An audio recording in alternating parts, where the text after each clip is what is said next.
Today I tried to test how much Japanese I've actually learned in this first week, and it was very difficult.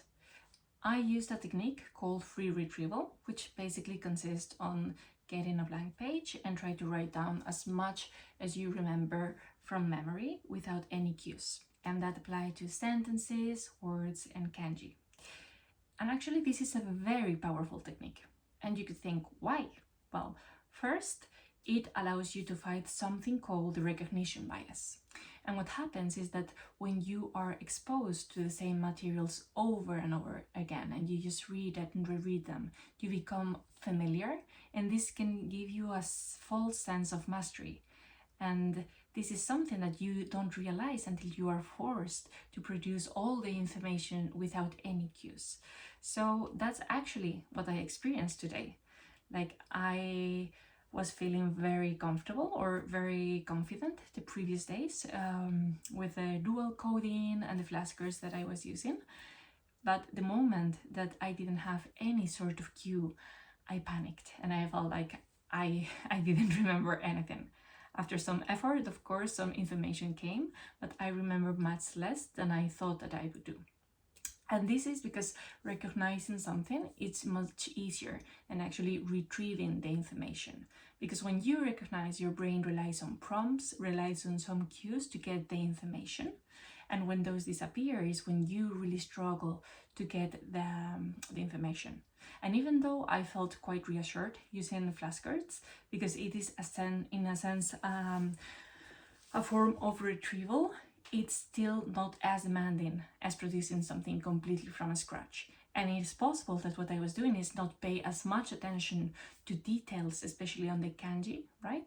So I was relying too much on the familiarity that I felt when I saw the symbols, instead of actually assessing to what degree or to what extent I was able to retrieve this information from memory. And the opposite happens with retrieval, right? When you use the free retrieval, there are no cues. So your brain needs to work much more harder to reconstruct the information. And that effort is actually the key. It's possible that you're going to feel uncomfortable. It may even feel frustrating. I can say for sure that I experienced both things, but you need to feel very reassured, because it's still one of the most effective techniques to strengthen the long-term memory. This difficulty, really what it means is that your brain is working in order to retrieve and consolidate this information for the future. So even when you remember less than you expected, you are still learning, often more than you would if you just had read or reread the same materials. So that being said, this doesn't mean that I'm going to change my strategy drastically. I'm still going to rely on the flashcards. I think that they are a very, very good and powerful tool in itself. But perhaps I will introduce some sessions in which I try to practice this again, just free retrieval without any sort of cues. But at the same time, bearing in mind that my goal is, when I arrive in July to Japan, that I will be able to communicate and to read perhaps some of the information that is written in Japanese. My goal is not going to be to write perfect Japanese, but still I think that it's good practice to complement this convenient flashcards with the free retrieval practice.